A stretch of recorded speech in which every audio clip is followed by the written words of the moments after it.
Welcome to Grace in the Kitchen. Today I will be performing my experiment on cakes.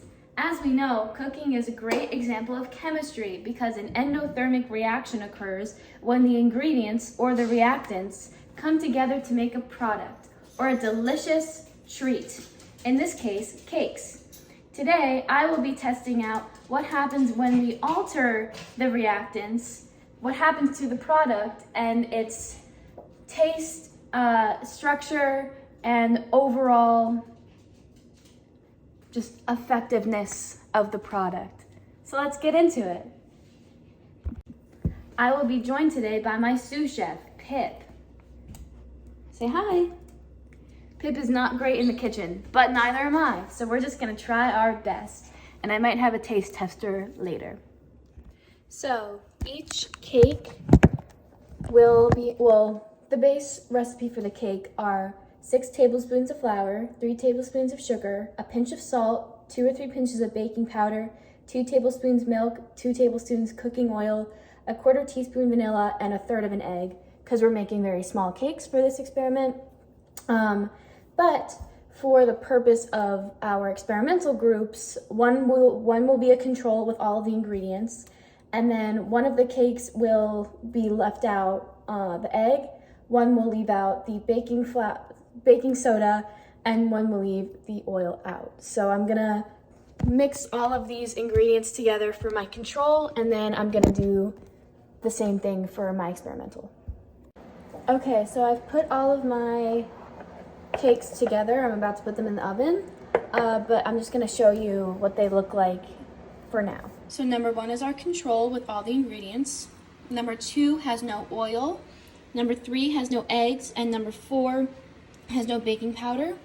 Already I can see that the one without eggs looks very dry, and the one without oil is pretty dry as well. It's kind of sticky in quality, whereas the regular has the normal, almost liquidy, cakey consistency, and the one without baking powder is a little more oily. So I'm gonna put these all in the oven at 350 for 15 minutes, and then check back later. So while the cakes are baking, I'm gonna discuss what I think will happen in terms of the texture and structure of the cake. So for eggs, our number 2 without eggs, add structure, richness, leavening, color, and flavor to baked products. And the fat in the eggs also adds like tenderness. So I will predict that the cake without eggs won't like formulate as well, and they won't mix as properly, so it'll be kind of a separated cake. For oils, oil is a fat, and fat in baked goods makes them like moist and tender. So I think that the cake without oil will be pretty dry. And baking powder allows cakes to rise, or it's a leavener or whatever it is. So I predict that the cake without baking powder won't rise as well as the others. I think in terms of taste, they'll all probably taste pretty similarly because the taste really comes from like the vanilla and the sugar. But I think it'll mostly be differences in structure and texture. And I hope that the regular cake is actually good.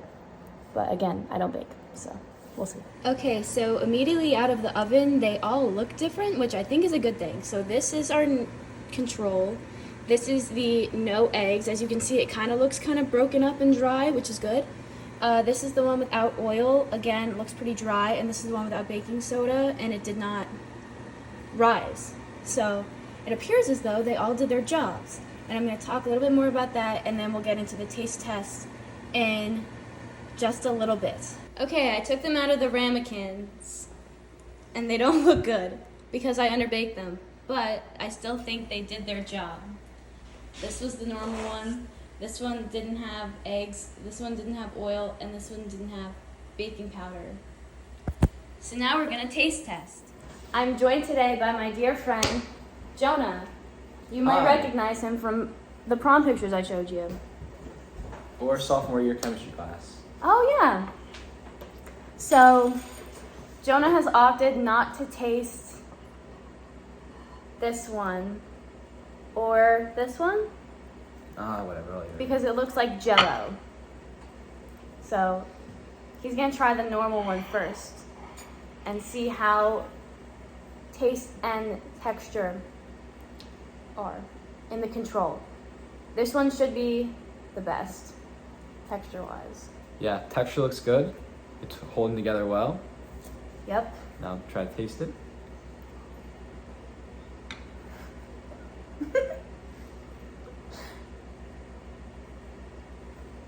Ten out of 10. Thanks.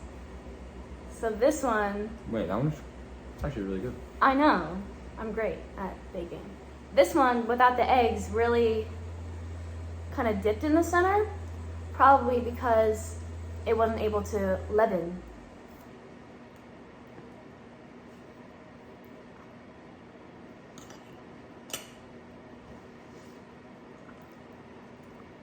Are you still chewing?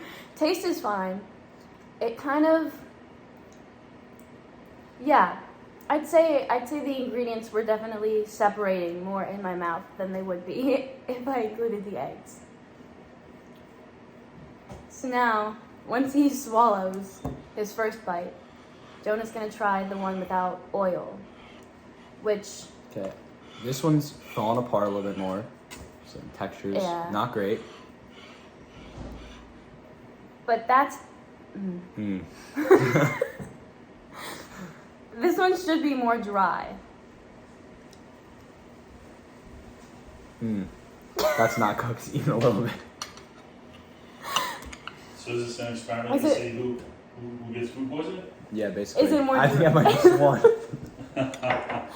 It is more dry. It was more dry before it, that's my dad, before it broke apart.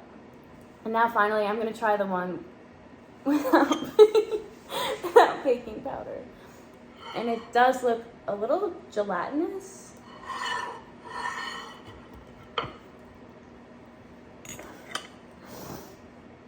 Okay. Very dense because it didn't rise. Overall, I think it was a success. Thank you for joining me on Grace in the Kitchen.